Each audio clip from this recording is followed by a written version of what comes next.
Cause we want retribution. Oh yeah, we want retribution. Oh yeah, we want retribution. Oh yeah, we want retribution.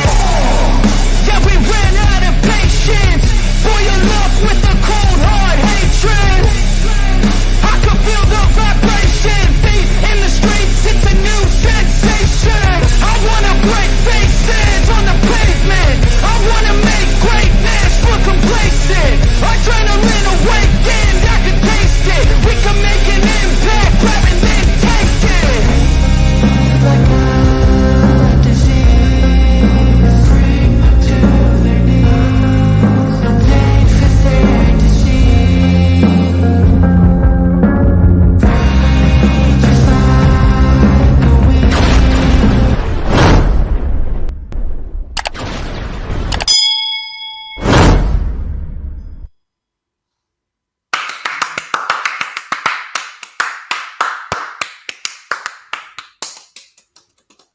Ladies and gentlemen, I'm the one and only DJ Storms, and I would like to welcome each and every single one of you to a very special edition Thursday stream. We turn it up on a Thursday, and we are streaming live on 4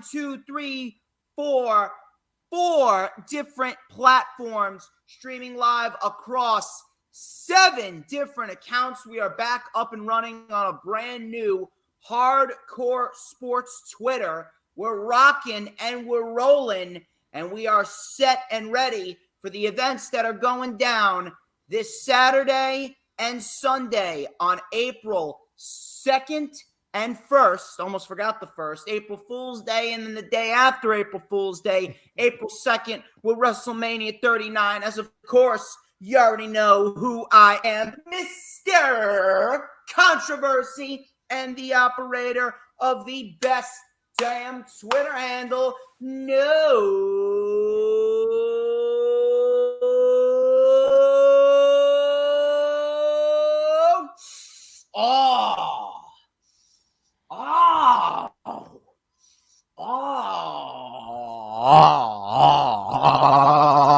Shit.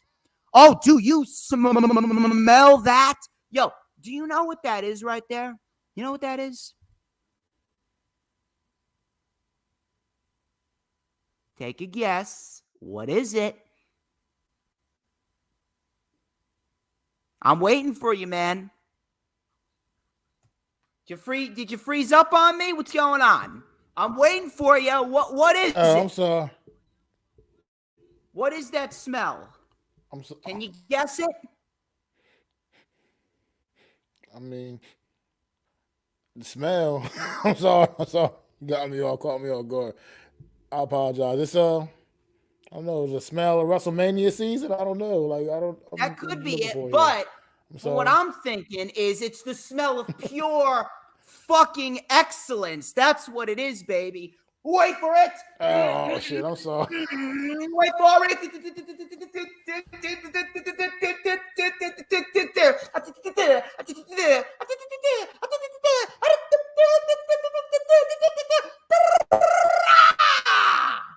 To mankind.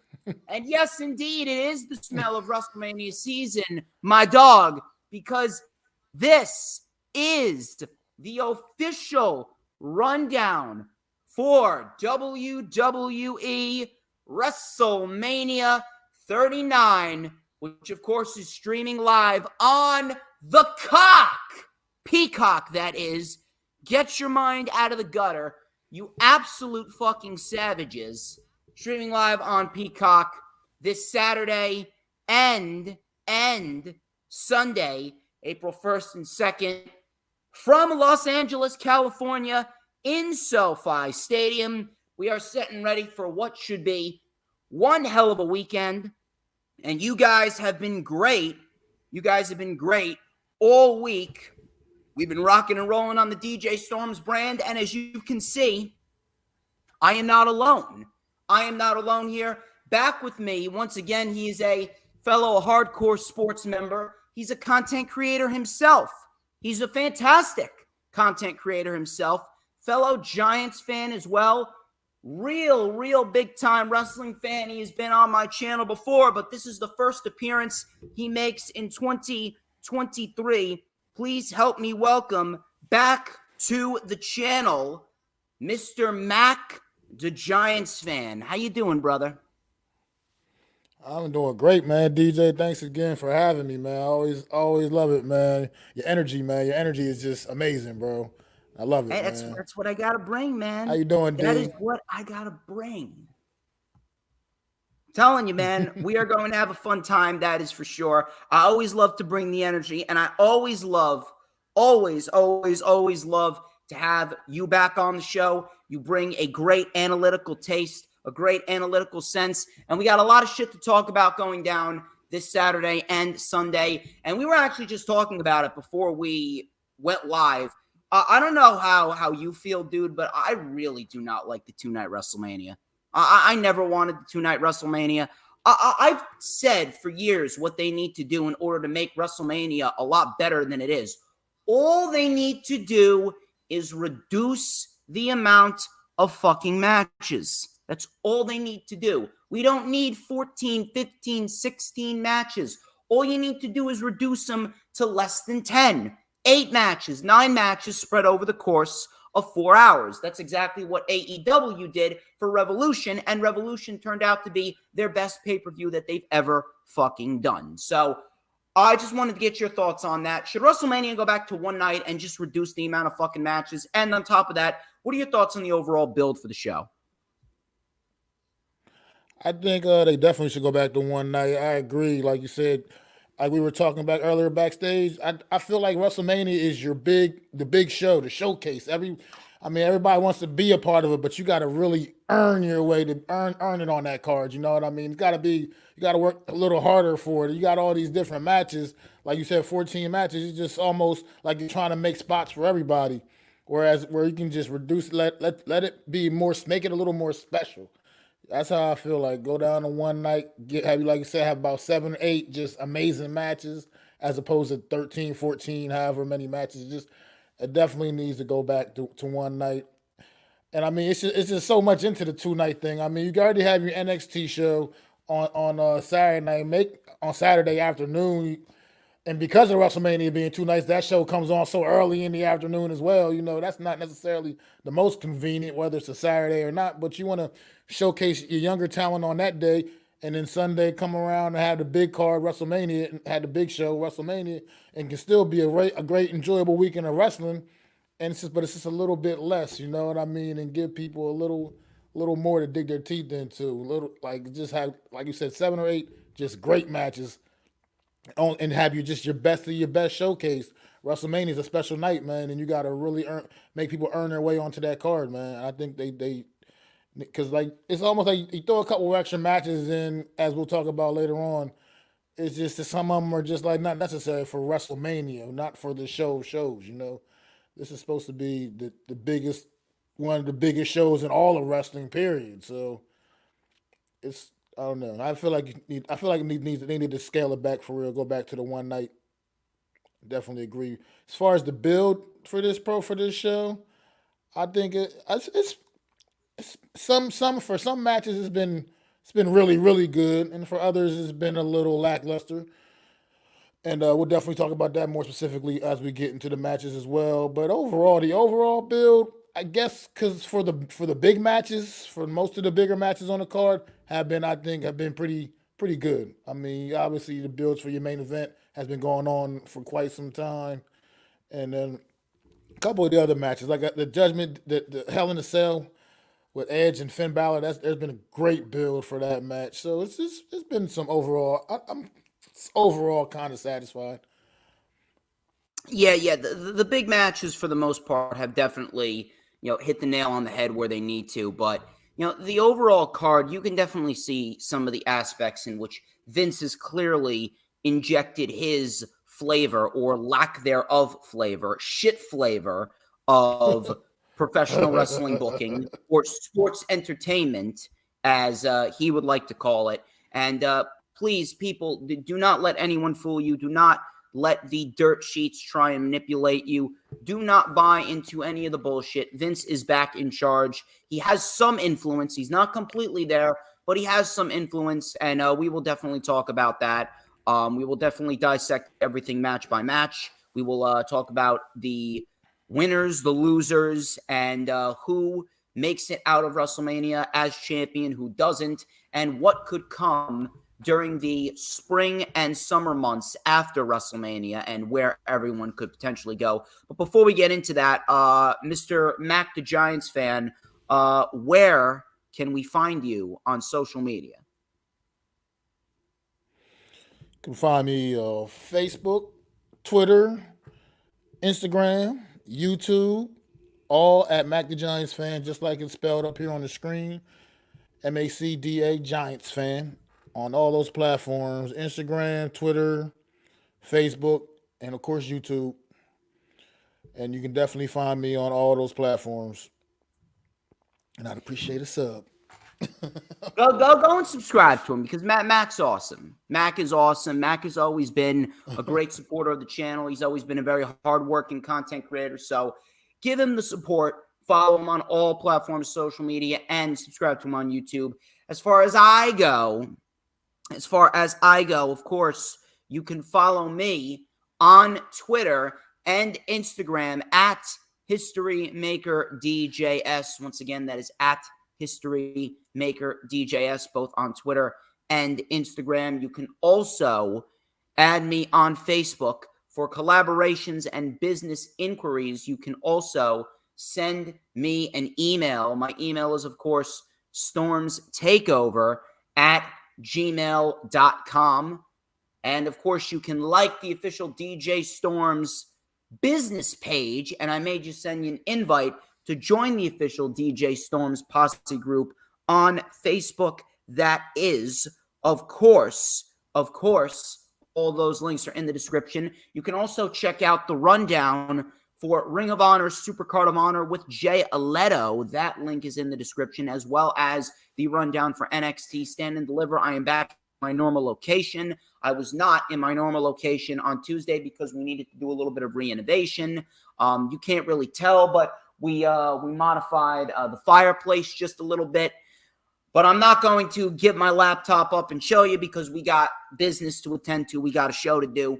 But regardless, I'm glad that you guys showed up on Tuesday to listen to me talk about Stand and Deliver. We also talked about Matt Jackson and his apparent partially torn biceps. So hopefully Matt Jackson, he gets back as quickly as possible because they are in a huge storyline with the Blackpool Combat Club, and the rest of the members of the Elite are the Young Bucks. Of course, if you haven't already done so, like the stream wherever you're watching it from, whether it be on Twitter or Facebook or YouTube or Twitch. We're streaming live on the Hardcore Sports Twitch as well. And share the stream out on all platforms, social media, Twitter, Instagram, Facebook, Pinterest, Tumblr, Snapchat, TikTok, whatever social media platforms that you may be using. It is vital, absolutely vital, that we get as many people in here as possible. I see we got a nice solid crowd. We got Dee, we got Peanuts, we got Black Heart Revolution. We also got Paul, a.k.a. The Shooter. And also shout out to Adam Carl, who also made his presence known. So all of you are fantastic. I greatly appreciate all the support that you are giving the DJ Storms brand. Of course, do not forget, this is a busy weekend coming over the course of the next couple of days. On Saturday, no LFU, no Lightning Flash update because there is Stand and Deliver at 1 p.m. Eastern Time. I will be doing a dual rewind. That is right, a dual rewind in which I will review Stand and Deliver and Supercard of Honor at 4:30 p.m. Eastern Time this Saturday. So set your notifications, set your calendar dates. It is going to be one busy fucking Saturday. And of course, on Sunday, April 2nd, it is the most important date in human history. My birthday.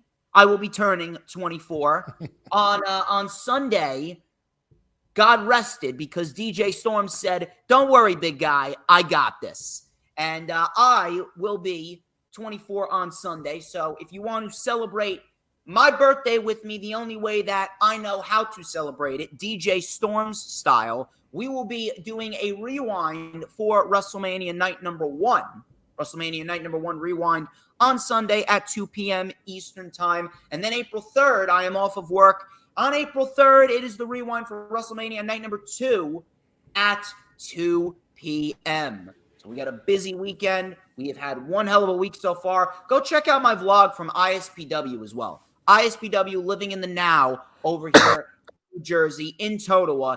It was a great show, as it usually is. So shout out to everyone at ISPW and shout out to Tommy Fierro. And of course, hit the subscribe button, whether you're watching on my YouTube channel or the Hardcore Sports YouTube channel, and hit that notifications bell with a huge coup de grace, because then you're going to know whenever I pop up on YouTube. Because whenever I pop up on YouTube, oh, baby, it is the absolute best fucking time to be on YouTube. You know why? Because it's the only time you're going to get to see this glorious sideburn chin strap combination and this beautiful mustache right here. And Hula Grim's not in the chat. Earl's not in the chat. But Mac, I don't think you've experienced this in quite some time. So we're going to bring out this magically crafted ace comb, and we're going to light it up right here on the stream with a little and a dash of and a whole lot of because like hot, fresh shrimp off the grill, like hot, fresh baked potatoes with some butter and some shredded cheddar cheese. I am just so good. I am the tastiest snack in the IWC. Everybody wants piece of the Stormsmeister. You should already know this, Mac. Anyway. I do. We are already, we've gotten through all of the self-brand promotion and the advertisements. We are all set and ready to rock and roll. So how about we get into this card? Let's get into this card. So first off, let's talk about the match that they've announced to kick off night number 1, that being Austin Theory versus John Cena. So I'm actually going to throw it over to Mac first off. Mac, give me your expertise, analysis, and your prediction on the United States Championship title match. Well, I think it's going to be another opportunity for Austin Theory to take yet another step towards towards the top. You know, I mean, I think Vince McMahon was sending his kid on a path to ruin him before, you know, back when Vince was fully in charge. And I think Triple H came in and he's really dialed him back, took the briefcase away from him, you know, and now he got this United States title run, went on a great United States title run. It's been entertaining. Seems like he gets better and better each and every match, to be honest. He's one of the best young talents in the industry, and you bring in a guy like John Cena, it's like that passing of the torch kind of, where, you know, it's still too early to say if he's going to have a career anything resembles anything like John Cena's. But at the end of the day, he looks like he's on a path to potentially be headed in that direction. And I think it's really another opportunity. Obviously, you know, there's no way they're bringing in John Cena in this spot to come and actually take the title off of Austin Theory. That would be kind of crazy and bizarre to me if that was the case. But I think it's just another opportunity to showcase this young man's talents by getting him to get a big WrestleMania victory, have a good title defense against one of the absolute greatest of the industry, you know. So I like what they've been doing here. I love the promos Austin Theory's been cutting, and I'm excited for it. And I think it's a great way to kick off night 1 of WrestleMania, to be honest. I was excited when they announced this to be the first match. I thought this was a great way. This is one of those kind of matches that can really get the show started off on a good foot, man. So I'm all on board with it. Yeah, they really made the right decision with putting this match as the first match on night 1. A little shocking, to be quite honest with you, but I will say that it is a very good decision. Also, on top of that, I do need to point this out. You were absolutely correct in saying that Vince McMahon was pushing him way too soon, and he was definitely on the path to being ruined. They were kind of making him feel like Roman Reigns. The only thing that Austin Theory had going for him was the fact that he was a heel, so he was already going to be booed. But in the end, Triple H, he kind of felt like he didn't know what to do with the United States Championship at first, and then he put it on Austin Theory. Finally, he put it on Austin Theory, and now with Austin Theory as the United States Champion, he's been building a nice, solid reputation with Austin Theory, because that's what we need. We need a champion that's going to hold it for an extended period of time, and that's going to be winning matches against these big contenders and fighting like it's the most important thing on the planet to said champion. And that's exactly what Austin Theory has done with the United States Championship ever since he won it back at Survivor Series. Great match with Rollins, great Elimination Chamber title defense, a great match with Edge on Monday Night Raw, and now you got John Cena. Austin Theory has established himself as one hell of a United States champion, and this should easily be a victory for Austin Theory. No reason to take the championship off of Austin Theory. Theory is going to hold that title going into the spring and summer. And if you ask me, I would love to see Theory and Gargano run it back. And Gargano is the one to take the U.S. title off of Austin Theory. And the credibility that Austin Theory has generated for himself, that would be transferred over to Johnny Gargano. And that would really make Johnny Gargano feel a lot more important than he already is now, because he hasn't really been hitting his stride with Monday Night Raw, more specifically because of the senile old fuck that people are still trying to say is not back in charge, but he is back in charge. You can clearly tell Johnny Gargano was not getting the same showcase as he did several months ago. But regardless, I do believe that Johnny Gargano is the right man to take the U.S. title from Austin Theory after he's held it up until SummerSlam, and that is going to be a nice, solid reign for Austin Theory and a big win for Johnny Gargano when the time is right. John Cena, however, I'm not really sure where he goes afterwards, but if they want to bring him back for SummerSlam, I'd be all for that. And if you're asking me, a great match for John Cena at SummerSlam, I'd put him up against Gunther. And I'll explain that in a little bit after we get towards the main event scene and then the Intercontinental Championship title match. But that's where I see these two going after this match. But Austin Theory should easily be the winner here. No reason to take the title off of Austin Theory. But I'm actually very intrigued to see what they do. I really am intrigued to see what they do. Should be a really, really, really good opener. And like you said, it's going to be another big test for Austin Theory. So far, he's passed every test with flying colors ever since they gave him the U.S. title back at Survivor Series. So I'm very, very interested in seeing what they do. So we're Austin Theory across the board here. No question. Austin Theory across the board. Absolutely. We got ourselves a 6-woman tag. This is Damage Control. Bayley, Dakota Kai, and Io Sky versus Becky Lynch, Trish Stratus, and Lita. Listen, I don't want to say that this is going to be a shit match, because more likely than not, it could end up being a pretty decent 6-woman tag. It could. But I want you guys to think about this for a minute. Does this match really belong on WrestleMania? Does it? Because if you're asking me, this seems like a Vince McMahon project right down to the very last letter.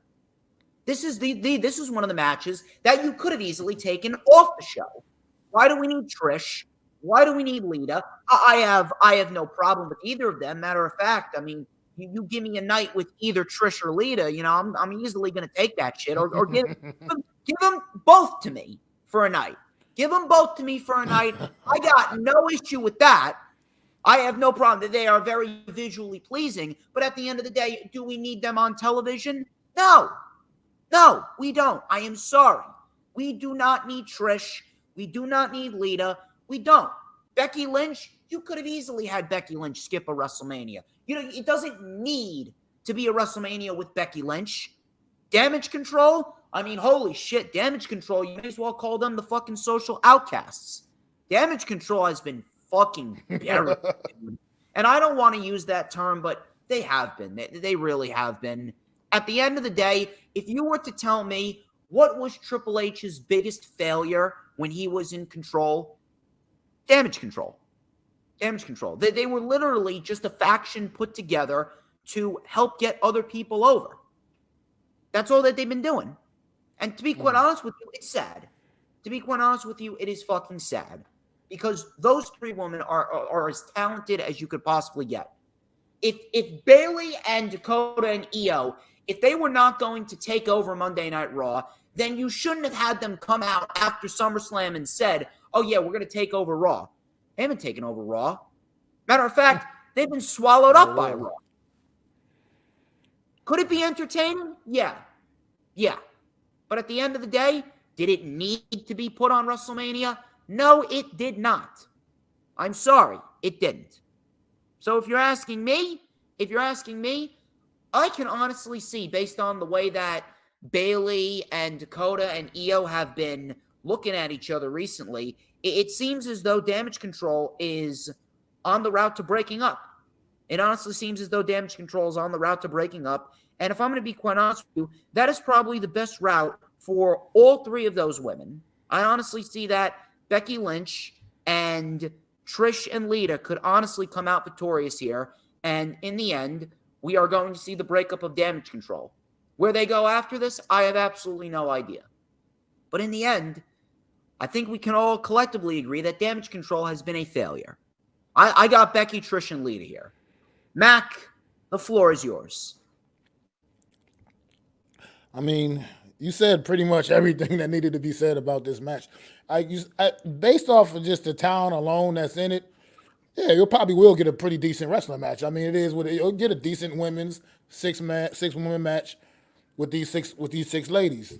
I have no doubt about that. But like you said, is this a WrestleMania worthy match for real? Not really. It's just something that kind of got tossed in the mix. It seems like felt like for some reason the card needed more, and you just kind of throw this match in there. Like you said, Damage Control. It's just nothing right now. They're just damaged. It seems like they're just damaged. They should be called damaged goods at this point because it just seems like they're just. That's how bad it has been, and you're right, absolutely right. They're clearly headed for a breakup, and I wouldn't even be shocked if that could even happen on Saturday night. It wouldn't totally shock me if it just happened Saturday night or happened Monday night on the Raw after the WrestleMania, as early as that, because you have been seeing the Dakota, Io, the side eyes, like it's clearly run its course. It hasn't been successful, and I agree. I don't see how right now, the way they've been booking Damage Control, that they come out of here with this W on Saturday night, and it's not a match. It's not one of the matches that I've been looking forward to seeing on Saturday night. But at the same time, I will give these ladies their just due. They are all very good professionals, and this probably will still be a pretty entertaining match. I mean, Io Sky, to me, in my opinion, is worth the price of admission. I love watching her in the ring anyway, so I mean, like I said, I probably enjoy the match, like you said, but at the same time, nothing that gets me excited about this as a WrestleMania type of match. It just doesn't have that WrestleMania feel. It feels really, really forced. And at the same time, it's like something you mentioned before, the women's tag team titles, you might as well just get rid of them. What they serve zero purpose. They might be. You bring in Trish Stratus and make this a 6-woman match. I mean, how long do you plan on Becky and Lita having these titles? Like, Lita's not a full-time performer, obviously. So how long do you plan on these women being the tag team champions? What's the end game there with that? Like, I don't really understand fully. They could have. I mean, if you wanted the Becky Lynch on the card so bad, her and Lita could have defended those titles. It's WrestleMania after all, But at the same time, this is. Yeah, just kind of one of those forced matches that has Vincent Kennedy McMahon's name written all over it. They could have easily just done a Bayley versus Becky match. It didn't need to be a fucking 6-woman tag. You could have easily done a Bayley versus a Becky. They should have done the steel cage match at WrestleMania. That's what they should have done. They wasted the steel cage match on fucking Monday Night Raw. Fucking stupid. But I guess that's it. That's pretty much it. That's pretty much sums up Damage Control's run, and it pretty much sums up everything regarding regarding this entire storyline. Did you give me your prediction? Who do you see winning? Oh, I absolutely see Becky, Lita, and Trish winning this one. The way, like I said, the damage control has been just a continuous, snowball effect right now with them. I just don't see them pulling this one off. Yeah. Moving on here. We got ourselves an Intercontinental Championship triple threat match.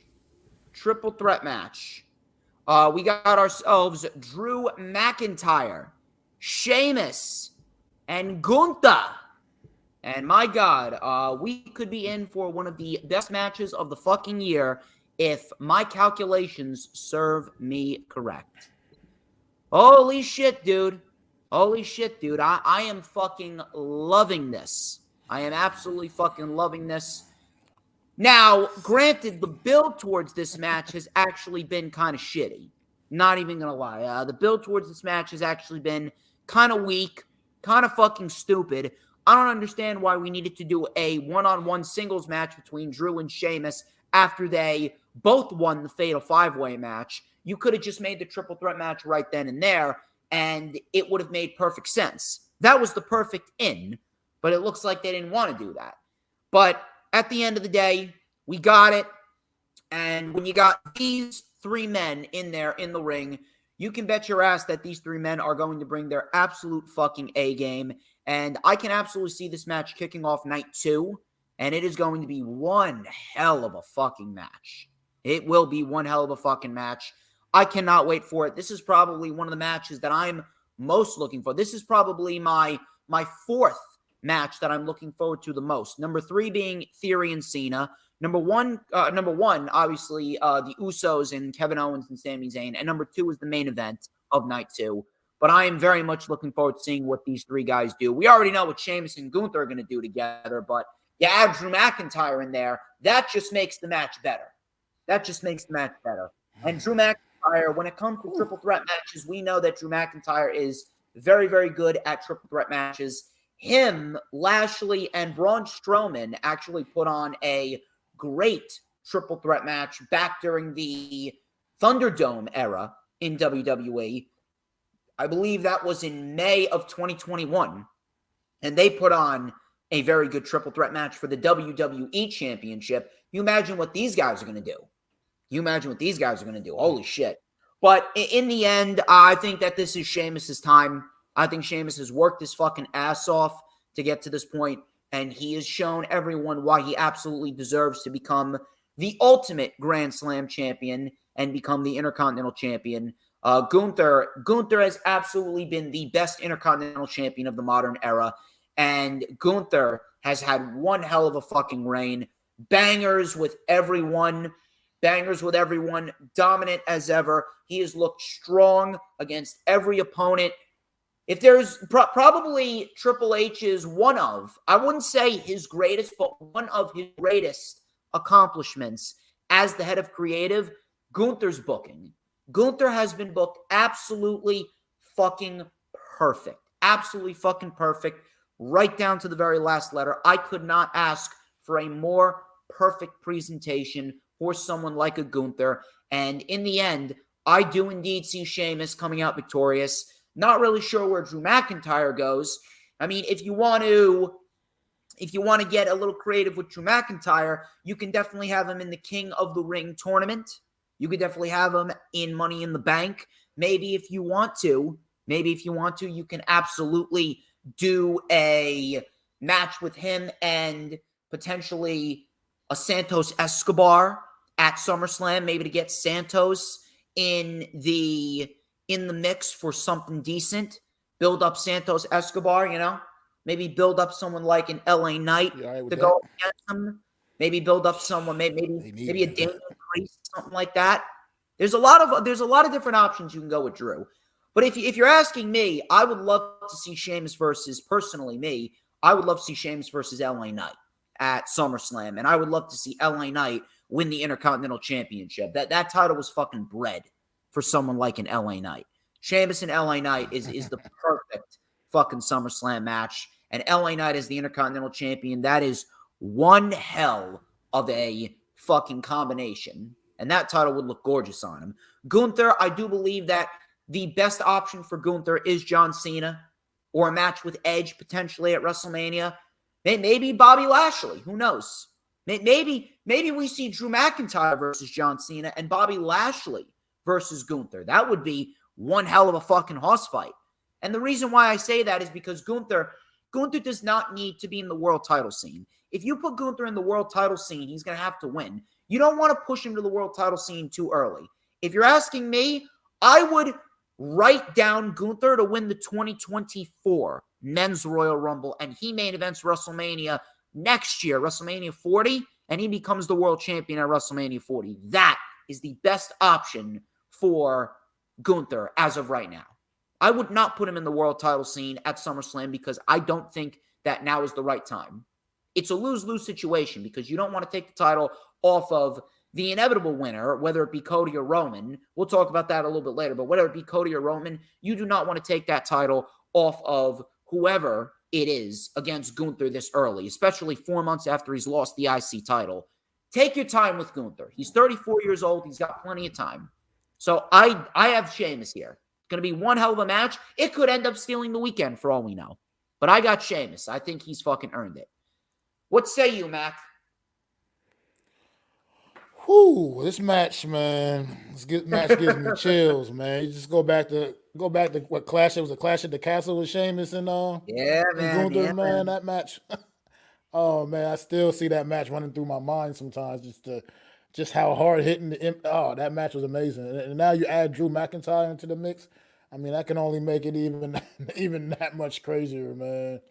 So this match here is one I'm definitely excited for night 2. I think it can absolutely steal night 2, man. It can steal all the thunder from the main event. It has that kind of potential.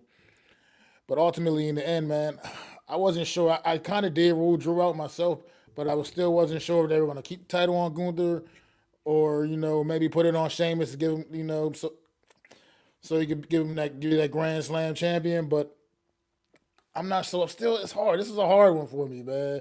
I feel like he's already had a couple of cracks at Gunther. He's come up short. This probably is the time where he finally gets over that hump. Yeah, he finally gets over that hump.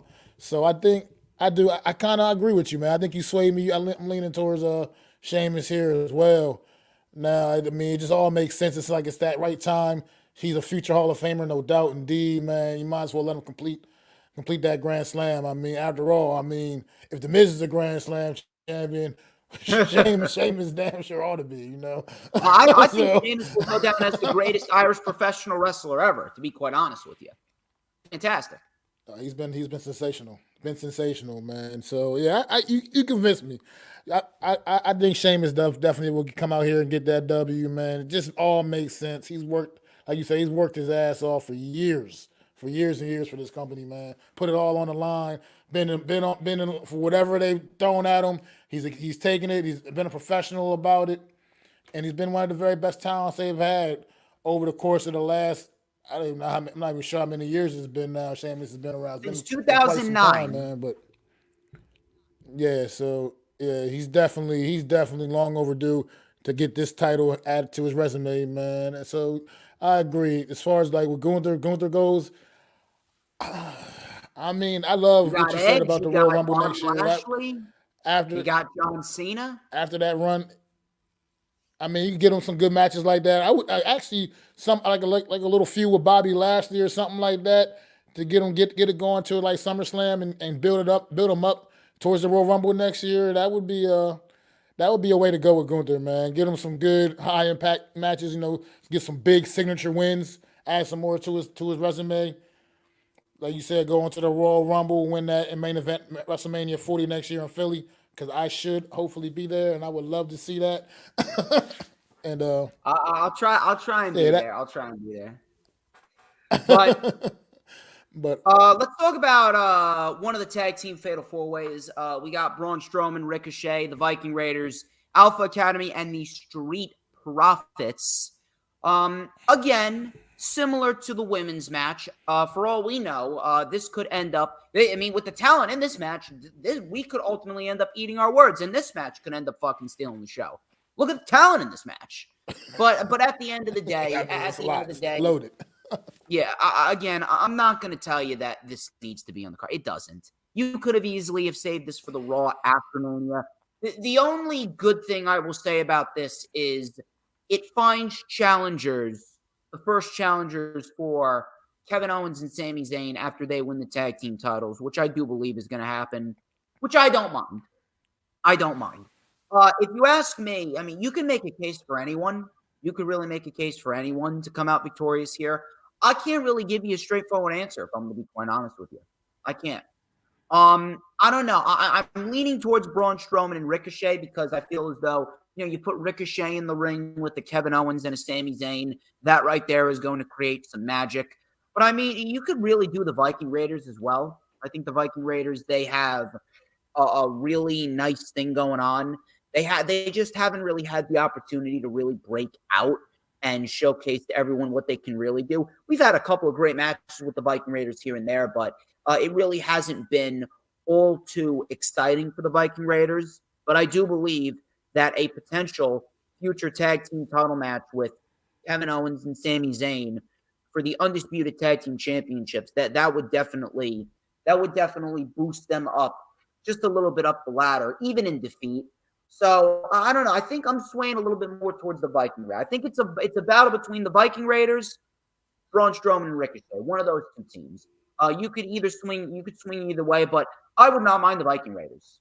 I would not mind the Viking Raiders. I think that the Viking Raiders would benefit the most from this, and the Viking Raiders would absolutely benefit from a tag team title opportunity down the line. You put them in there with whoever the champions are and put on a banger fucking match. That's where my mindset's at. So I feel like I'm swaying more towards the Viking Raiders here. We're so aligned right here. We're so aligned. But I've been thinking when I saw this match, I was thinking I want to see the Viking Raiders win this match because I do want to see them go on and become like the number one contenders to take on the Sami Zayn and Kevin Owens. The Viking Raiders, they came back out when they came back, reemerged with Valhalla. I think I thought there was going to be something really, really epic, and it's been a little bit lackluster. They dropped a couple of matches here and there as well. But I think this is a team that I've always been a big fan of, and I want to see more growth. And I think some of their issues have been, I mean, obviously injuries.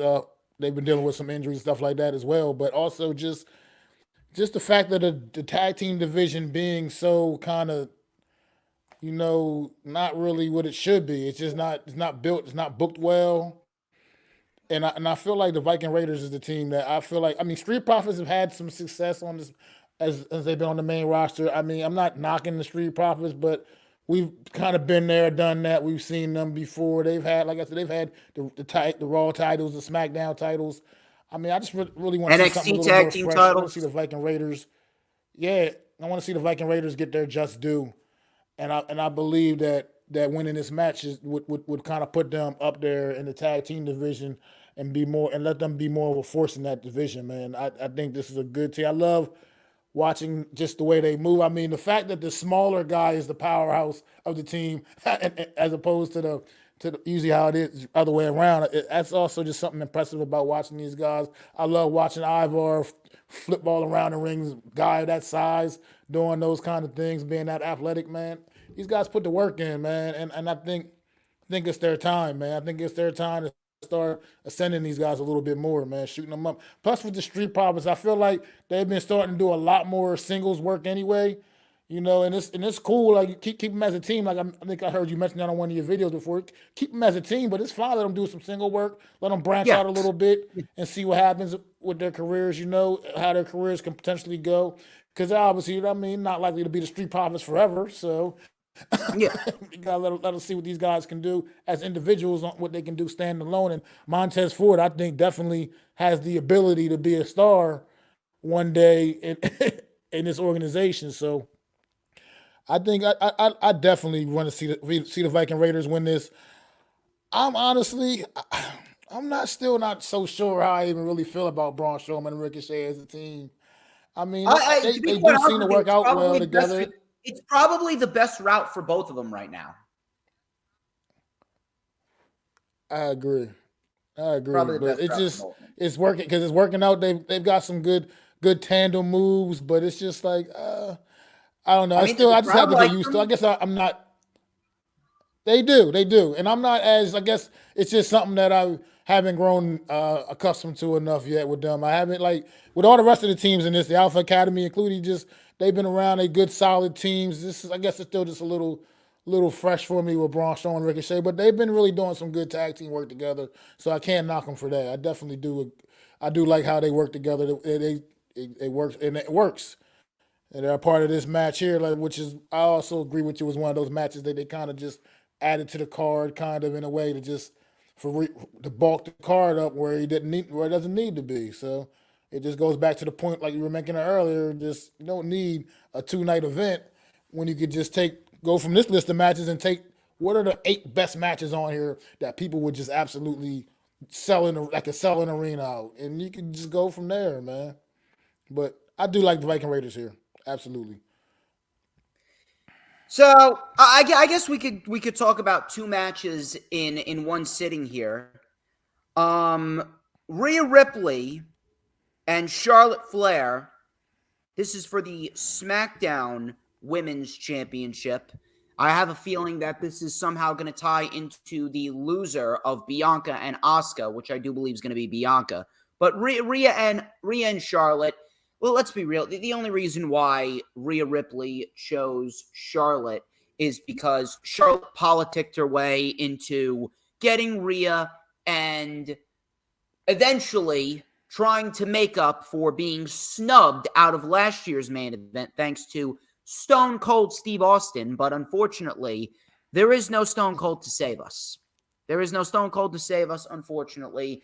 And we need to fucking suffer with Charlotte undeserving Flair in the main event. God, I hope fucking not. I fucking hope not. I really, really hope that KO and Sammy main event with the I really, really do. I honestly, I cannot fucking stand the bitch. I really cannot.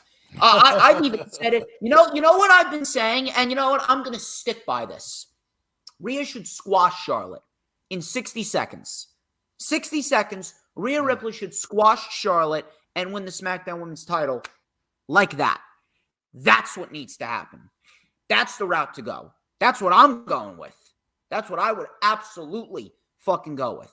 I cannot fucking stand. I just fucking cannot. I cannot stand Charlotte Flair. So that's what I'm going to do. I'm going to have Ripley squash her. Now, in terms of the Raw Women's title match, I have a feeling that that's going to be very competitive. Now, the build's been shit. The build's been shit, and you can definitely tell that Vince has a hand in that. Terrible. You got Asuka throwing up. You got Asuka throwing up fucking Smurf puke one week, and then the next week dancing around. It's fucking stupid. Fucking stupid. But I do believe that Asuka is the correct winner out of that match. Asuka's going to be the new Raw Women's Champion, and that's going to be a very competitive match.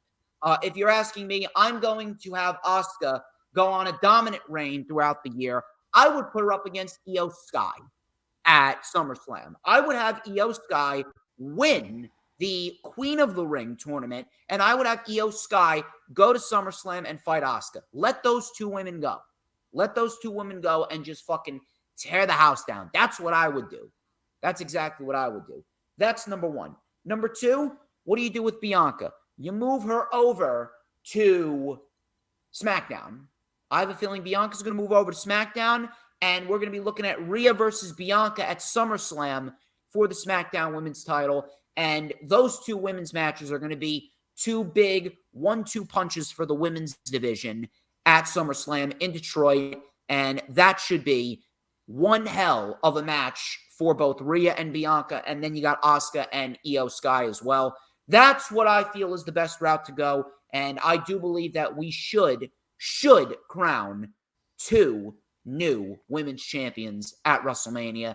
It just makes the most sense. Bianca's stale. Bianca just isn't hitting it like she usually does as Raw Women's Champion. It's time for Asuka. And then Rhea, I'm sticking by what I said. Rhea should squash Charlotte. As far as Charlotte goes, I don't give a fuck what she does as long as she ain't on TV. Go have kids with Andrade. Go have kids with Andrade. Get the fuck off the television. Because you make it worse. You make it worse. Rhea and Asuka, new champions. But I'm going to toss it back over to Mr. Mac, the Giants fan. What you got for me? Well, all right. Here we go. I mean, as far as Rhea Charlotte, I couldn't agree more. Rhea should definitely win this title. I just the privilege of Charlotte to just walk in her first night back after being on the shelf for months. You just get the instant title shot right on SmackDown, right on the spot. After Ronda Rousey had just defended the title against, was it Raquel Rodriguez, I believe? Like, just give me a break. I said it. Charlotte fucking invalidated Raquel's performance. She actually put on a great match, Raquel. And what happened? Overshadowed by fucking absolutely. Charlotte Flair. So I'm with you. I share the same frustration with Charlotte. Rhea definitely, I agree with Paul in the chat. Rhea needs to win this match. WWE, it'll be a big ball drop if she doesn't win this match. She has to take this title off of Charlotte, man. Like you said, Charlotte can go run off in the sunset or do something else for real, because give these other ladies a chance, opportunity. Stop, like you said, politicking in the back, getting your way. It's just because you can say it's not because your last name's Flair. It's because I work really hard. I'm not going to take away from her. Obviously, she works hard too, obviously. But at the same time, don't act like your name doesn't have something to do with it too, lady. Like, give me a break. Give me a break. They're not just giving opportunities the way they to all the other ladies the way they do to her. There's plenty of other ones out there working their tail off, and it's time for other opportunities. So Rhea definitely needs to win this match. As far as Bianca and Asuka, I have a little difference of opinion with you. I think Bianca may possibly win this match, and it's because, like you said, I agree with you saying how her character is getting a little bit stale, but I think she wins this match because I got this feeling that we could possibly see some kind of surprise heel turn with Bianca Belair, man. That would be something different to do, to add to her character, something different. She needs something to like freshen her character up.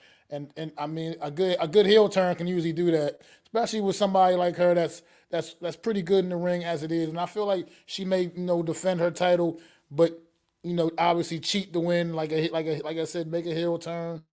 And they can go on and then make it maybe even develop into a little bit something more with Asuka going down the line. But I can see that going that way. I don't think they're gonna. I don't think both titles are gonna change hands. I don't think that both titles are gonna change. I think Bianca's gonna hang on, but I think it's gonna be something maybe strange like that, something unexpected maybe. I'm probably giving WWE a little too much credit for that, but maybe something a little unexpected. I can't see Bianca turning heel. Almost kind of like with shit. Yeah. You know why? It's because Bianca is a fucking PR wet dream for WWE. I guess you're right. She's a fucking PR wet dream for that fucking company. Should she go heel? Absolutely. She's better as a heel. But at the end of the day, they won't do it because they care too much about their precious PR, dude. That's why I do believe that Asuka is going to win the championship.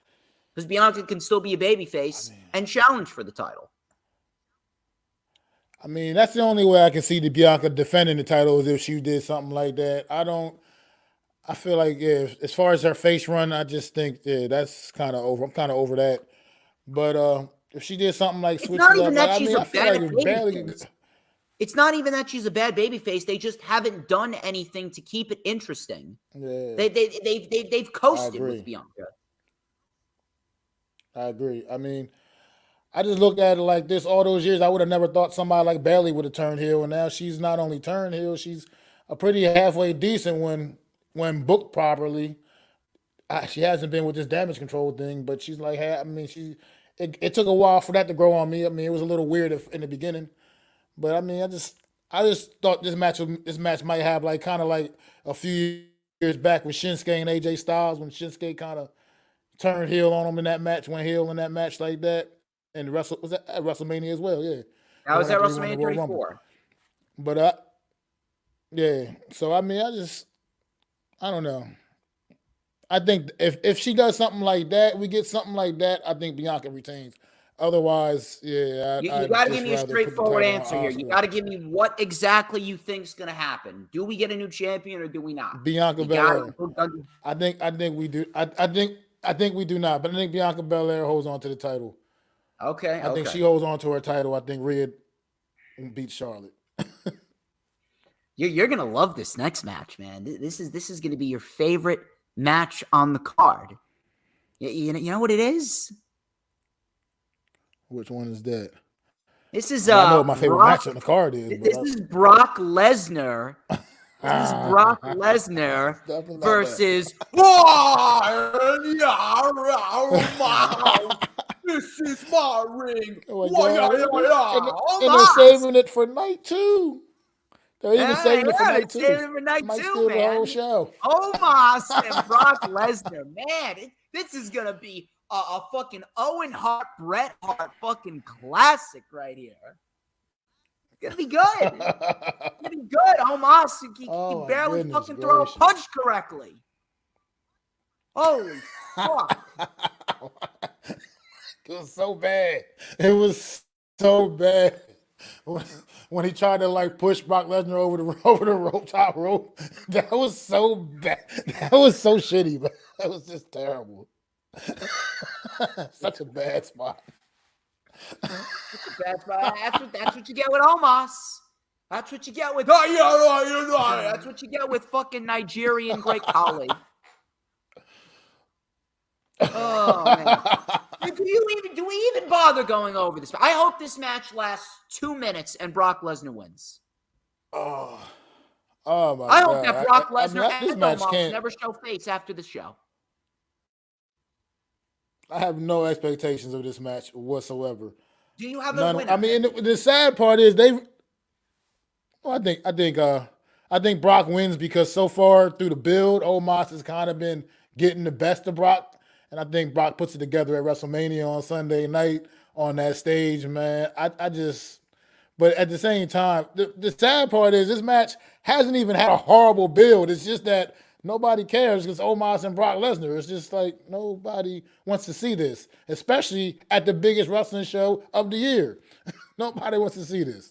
I think Brock wins. Dude, this is gonna be an Undertaker Shawn Michaels WrestleMania 25 classic right here. What are you talking about? Yeah. I'm not quite getting those Ultimate Warrior Hulk Hogan vibes, on man. par with Undertaker Triple H, end of an era, 2012. Oh man, I'm not. Said nobody ever. Nobody ever will either. And when the match happens, they're gonna do nothing to make you feel any different. That's a guarantee.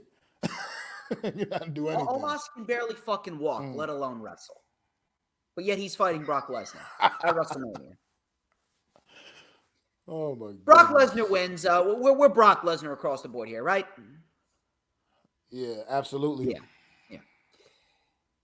Women's no way Omos tag team fatal 4-way. Omos was that. Yeah, women's tag team fatal 4-way. Let's move on to a match that's probably not going to be much better, but we're going to talk about it anyway. Raquel Rodriguez and Liv Morgan versus Natalya and Shotzi versus Ronda, Pass Me the Bleach, Rousey, and Shayna Baszler versus Chelsea Green and Sonya Deville. I don't give a shit. I do not give a fuck. I don't even give a fuck who wins. The only thing that I'm hoping for is that it's not Ronda Rousey. And it sucks because I love Shayna Baszler. Whatever. I don't know. I don't know. I guess fucking. I guess at this rate, considering that they haven't really done much, maybe Chelsea Green and Sonya Deville win. I don't know. Whoever wins this is probably taking the women's tag team titles from Becky and Lita. Whoever wins this. Who? We got. Well, I don't know. I'm probably gonna. I don't know. Maybe I'll go with Raquel and Liv. I don't give a fuck, but I'll go with Raquel and Liv. Well, that's who I was going with only because I see them really trying to push Raquel a little bit, a little bit more, move her along a little bit, get her more in the thick of things. Yeah. Liv has been making quite a name for herself, one of the more just improved. I mean, I remember when Liv Morgan was back in NXT. I used to look at her and think, this girl's never going to make it, man. I used to think she never really was going to actually be taken seriously, and she's really done a lot to improve her brand, man. And I'm actually a big Liv Morgan fan now, actually. But I think that's the way to go in this match, Liv Morgan and Raquel Rodriguez, because these are two women that right now are on the upswing big time. And Raquel, you want to really probably get thrusted into the main event picture, at least as far as the women's division is concerned. And Liv Morgan Yes. just continuing to ascend. So I just think that's probably I'm not sure if you want to necessarily put the titles on those two though specifically, because I think they're more valuable as single assets right now with their career the way they're going. But I don't know. I can see it. I mean, who knows? I can see them being the winners. I look at these four teams. The only somewhat real one is Ronda Rousey and Shayna Baszler, I guess, is the only somewhat even real team on here. And so I definitely want to go. I would definitely go with Liz and Raquel, especially with the hell that Ronda Rousey and Shayna Baszler put them through over the course of the last few months or so. I say that about almost everybody else in this match as far as Shayna Baszler and Ronda Rousey are concerned. But I think that's the direction they're going. Unless you give me Shayna, if you give me Shayna and Ronda Rousey, and you're going to push Shayna Baszler the proper way, the way she deserves to be pushed, I'd be okay with that. But I just don't see it coming out. I see no matter what, she'll always be in Ronda Rousey's shadow. And so I just go with Liv and Raquel, just because there has to be a winner, and I like those two the best. Yeah, it sucks. Seth Rollins and Logan Paul, probably one of the matches that I am very much intrigued in. This, holy shit. And it's on Logan Paul's birthday. I had no idea that Logan Paul's birthday was one day apart from mine. I guess that's why I relate to him so much, because I'm an asshole too. But anyway, we got ourselves one hell of a match here with Seth Rollins and Logan Paul. And one thing is for sure, I've said that Gunther has been booked perfectly. Even under Vince, Logan Paul has been booked perfectly. Logan Paul has not been overexposed. He's not been consistently showcased. He's not the main attraction. He's brought in for special matches, and he has been doing everything right.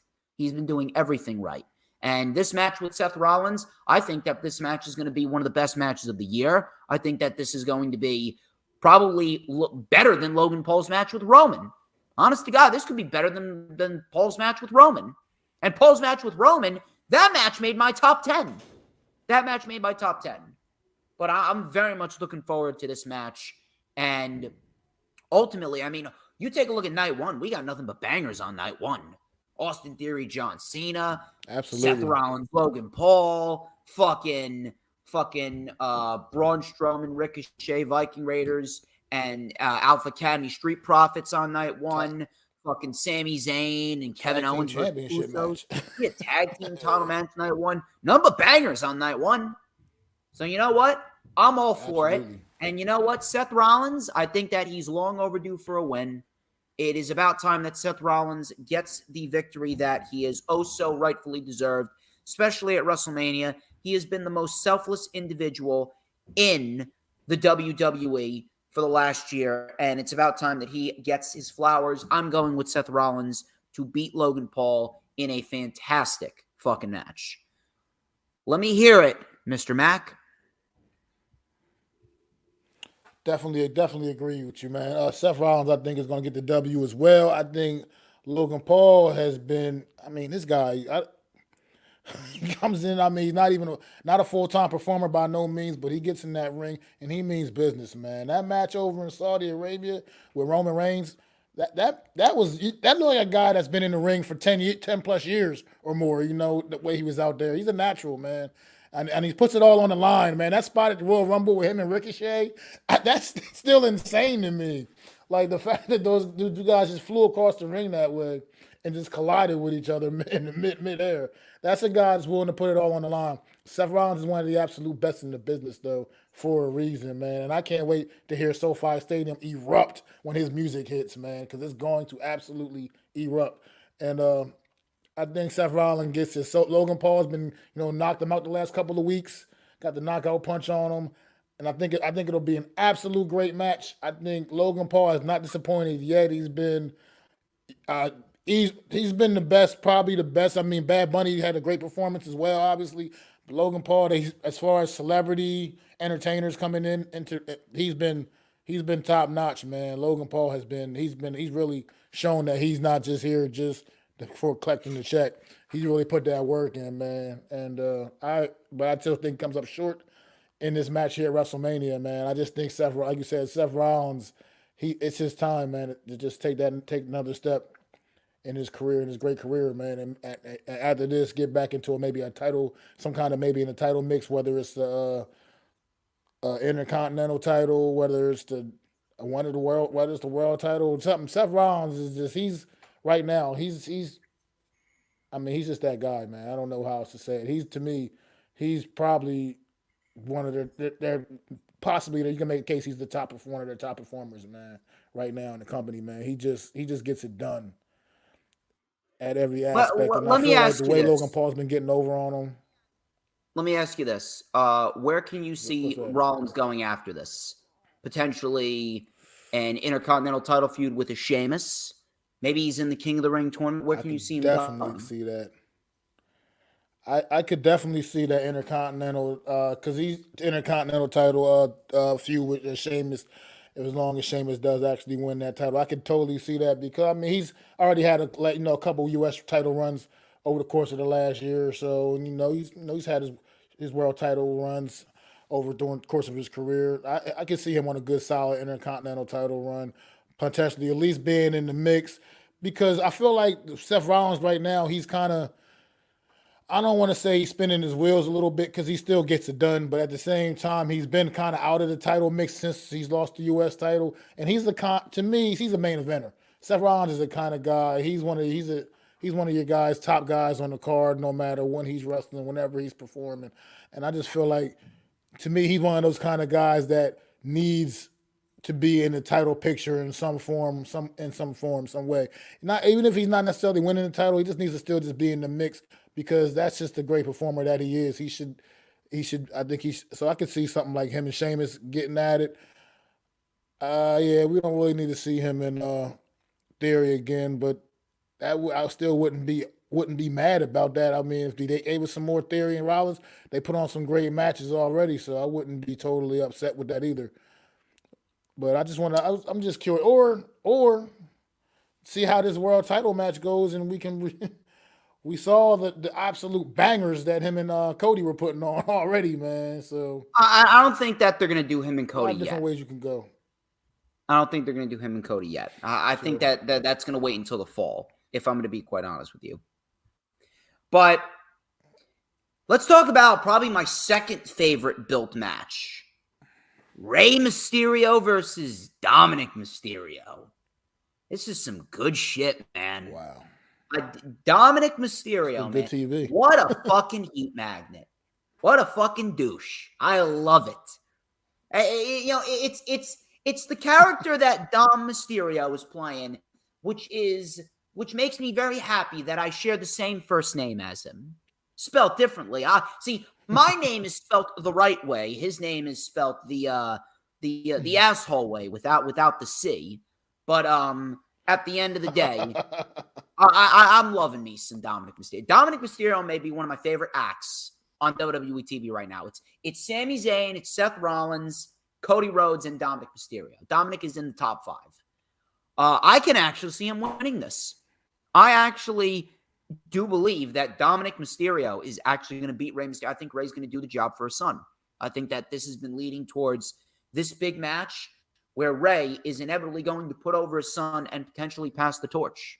And I think that this would be a fantastic, fantastic moment for Dom. Who knows? Maybe Dom rejoins his father. Maybe he says, fuck you to the Judgment Day. That could be a story that they continue after WrestleMania. It's going to be one Interesting scenario that's going to play out, but dude, I'm loving me some Dominic Mysterio. Dominic Mysterio is fucking awesome, dude. I do believe he's going to win this. I don't know. Are you feeling that same vibe? I'm feeling the vibe, man. I think Dominic Mysterio, what Judgment Day has done for his career, man, is absolutely amazing. Because I felt like he was on a path to nowhere before Judgment Day, man. And now this kid is a bona fide star now, man. He grabs the mic, man, and it's just the boos just rain down with every word he speaks, and that's what you want, man. A reaction, whether it's whether it's cheers, whether it's boos, you want a reaction, and he definitely gets that. No one gets booed out the building like Dominic Mysterio does right now, man. And I absolutely agree. Rey Mysterio is going to put his son over here in this spot. This is the why not. He's going in the Hall of Fame Friday night. Why not put your son over on Saturday, man, at WrestleMania, man, in that spot? I feel like there could be a little bit of, they might even do a little something at the Hall of Fame ceremony. Not obviously nothing physical or anything crazy, but they may have Dominic even maybe, shouting out some crazy stuff to his dad during the Hall of Fame situation, and even really get No, some man, more fuel dude, if they do that, I would laugh my ass off. Fuel to the fire. If they do that, I'm gonna laugh my ass off. So I can see a lot of different things happening here, but like a dude. I love it. Absolutely, man, because he does it so well. He absolutely does it so well, and I think he gets the win here. I think obviously it'll be some help from like Damian Priest, obviously, or something. I mean, I would assume is going to go down. He's going to get the Judgment Day assistance and get the job done, and I can see him putting the beat down to his dad, and his dad putting him completely over and letting his son elevate that much more by getting a big win against a Hall of Famer, Rey Mysterio, at WrestleMania on the big stage, man. Definitely. It'll be that signature win of his career at this point, man. Yeah, absolutely. It has to be. That this is what they've been building towards. Let's talk about Edge and the Demon, Finn Balor. Hell in a Cell. That's what I like to see. It's what I very much like to see. And this has been a very well built up program. Very well built up program. Really, really, really good stuff. And the last match that they put on, absolutely one hell of a fucking story that they told in that match. And if I know them, they're going to do some more crazy shit on night number 2 inside that Hell in a Cell match. This could end up kicking off night 2. And man, dude, I do believe that Triple H has made it his mission to keep Finn Balor protected, especially since Vince came back. He's looking to keep Balor protected. He's looking to make sure that Balor gets back to where he was when he was in NXT. And now that Finn Balor is fighting Edge and now he's the Demon, I think Finn's going to win this. I would absolutely give Finn the win here. And then I would have him win King of the Ring. Io would be my women's winner. Finn would be my men's winner. And I would do Finn Balor versus Cody Rhodes at SummerSlam. That's what I would do. That's my match. I would absolutely do Finn Balor and Cody Rhodes at SummerSlam. He's not going to win. I don't think he'll win, but it would absolutely be a major, major fucking opportunity for Finn. That's the route that I would go. An absolute picture perfect choice for SummerSlam and the King of the Ring winner, Finn Balor. He is just that good. And Edge and Finn Balor, this is going to be a great storybook end to what has been a feud filled with banger matches between these two. And, man, the resurrection of Finn Balor, it is real, dude. It is fucking real.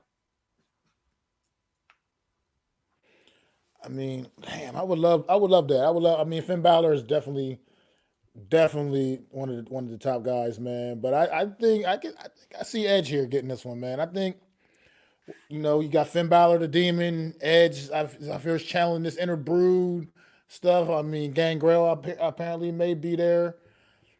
It's supposed to be there, I think, from what I'm hearing. I think it's gonna be sinister. The match is gonna be sinister, man. It's gonna be awesome, man. You two are gonna put on a fucking banger in the cell. But I think with all that Judgment Day has put Edge throughout this entire build, throughout all of this, it's got to be at what point is it Edge's time, man, to kick the door in and get that W. He lost the I Quit match. We saw what they did to Beth Phoenix after that and everything. He won at the Chamber, and he's Edge. He's Edge. He doesn't need to win. He's Edge. I mean, yeah, you're right. I agree. He doesn't need to win. You're right. He doesn't need it, but I don't know. I feel like they're gonna throw him a bone here at WrestleMania, man. I just feel like I think it'll still be in a way where Finn Balor is not gonna like bury Finn Balor by any means, but it'll. I think Edge gets the W here, man. I just think he edges him out. No pun intended, but I think he gets the W. I was gonna gloss over that, but I heard that shit. I heard that shit. I don't know. I just feel like it's been the way this whole feud has been. I just feel like motherfucker. Anyway. I just feel like they've been man. They've been beating. I mean, they've been getting the best of Edge a lot throughout this, man. He won at the Chamber, that cell. He beat Balor at the Chamber. I'm telling you, man, this is Balor's fucking time. I mean, I'm okay with that. But I don't know. We'll see. Either way, it's gonna be one hell of a match. Yeah. I'm leaning towards Edge here. We're coming down to the home stretch here. The Usos, which is Kevin Owens and Sami Zayn, undisputed WWE Tag Team Championships. Man. Ooh.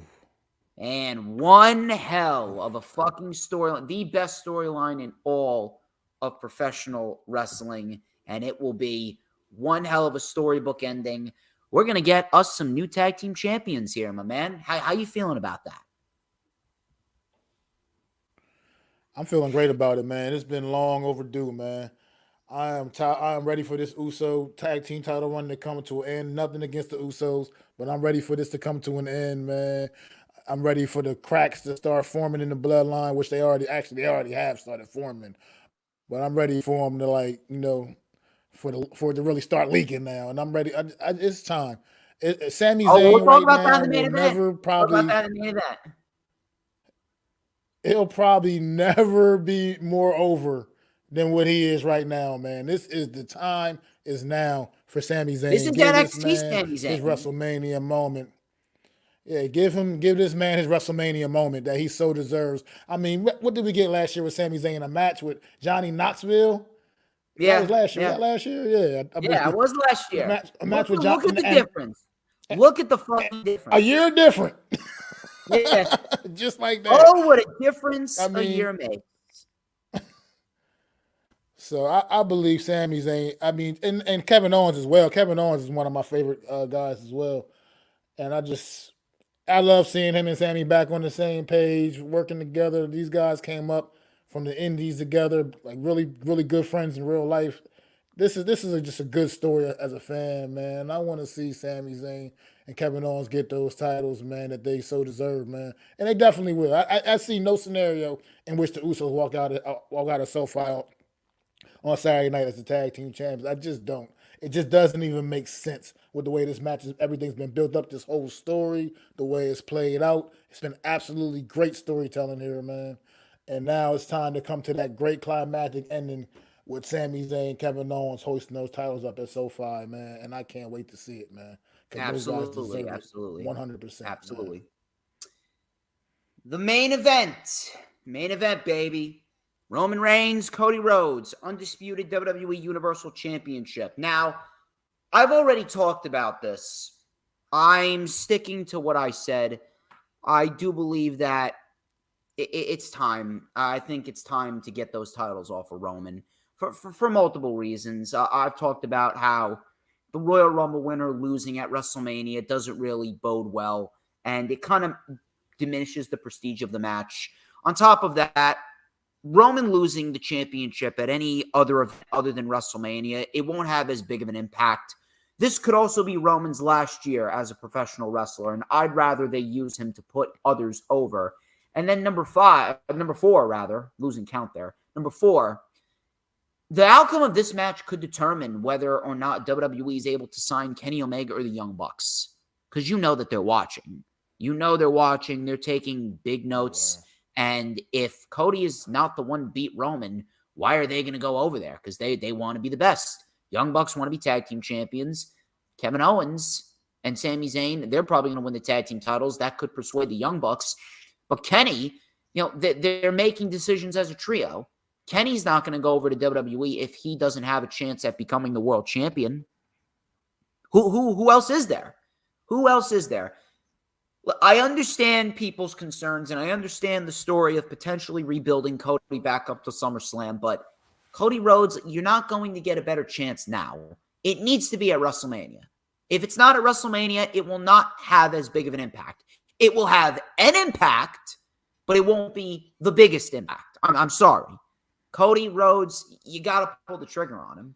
And I think it's about time that we could get Roman putting some other people over, and I think it's going to start with Solo. I think that we're going to see a bloodline walkout. Just as Cody said, Jay's going to walk out first, then Jimmy's going to walk out, then Solo's going to walk out. And Roman is going to go into a feud with the bloodline, starting with Jay, then Jimmy, then Solo. Solo at SummerSlam, and Solo's going to beat Roman. And that's going to be Solo's ascension to the top. I do believe that's where we're at. I feel it. I really do feel it, man. And I think that that's the best possible route to go. I know you got a lot to say, so lay it all on the table. Well, yeah, I mean, that would be perfect. What you said laid out to me, that would be a perfect scenario.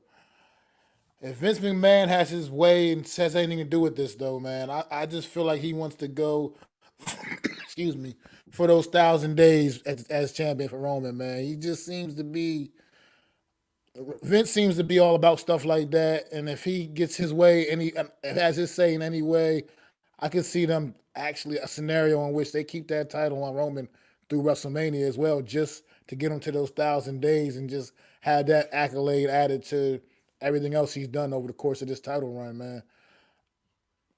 But I would love, and I think that may be what happens here, honestly. I think that honestly may be what happens, so I'm going to lean that way right now.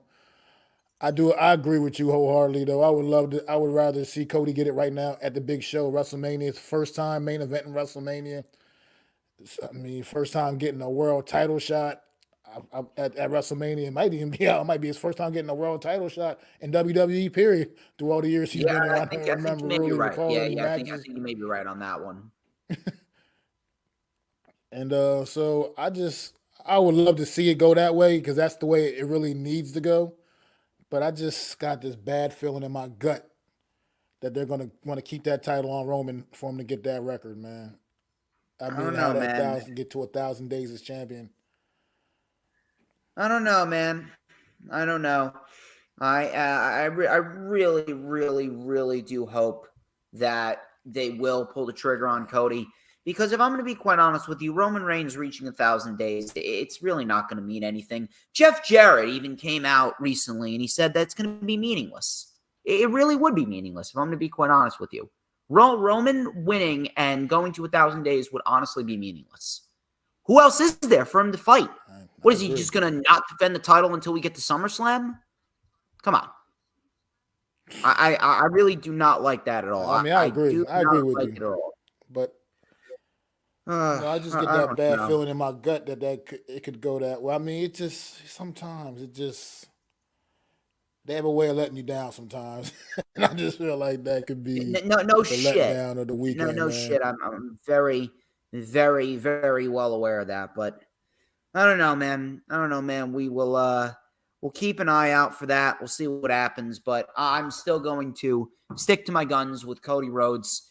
We will see what happens there, but we're approaching an hour and 25 minutes, and it looks like that wraps up this edition of the Rundown. I'd like to thank each and every single one of you who tuned into this video. Mac, you were fantastic. I greatly appreciate you coming on, and I always enjoy your analytical takes. Thanks for having me. You are a fantastic content creator, and I hope to have you back on the channel very soon.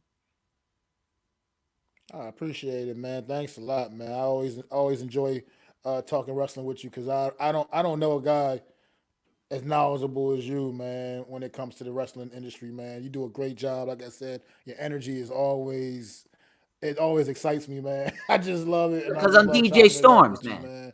Who else is DJ Storms? No one else is. No one but me.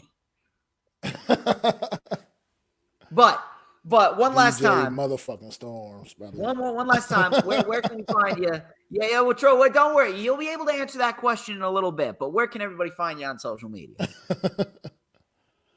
Oh, definitely you can find me Facebook, Twitter, Instagram. Follow me on, subscribe to me on YouTube. All at Mac the Giants fan, just like it's spelled up here on the screen. MACDA Giants fan. Like I said, you can find me Facebook, Twitter, Instagram, and YouTube, all under that same name, Mac the Giants fan. Appreciate the support and really would love anybody that can come and hit that subscribe button for me on YouTube. I really appreciate it. It is going to be one hell of a weekend. Like, comment, subscribe. Thank you, everyone who tuned into the stream. Thank you to Didi. Thank you to The Shooter. Thank you to Adam Carl. Thank you to Peanuts. Thank you to Dude Classic. You guys were fantastic. But I'm DJ Storms. That's Mac the Giants fan. And this has been The Rundown. But before we get out of here, baby, Mac, you got to tell me who runs the IWC. That'd be DJ motherfucking Storm. Oh, yeah, baby. You are damn right. Who but DJ motherfucking Storms? And don't y'all forget.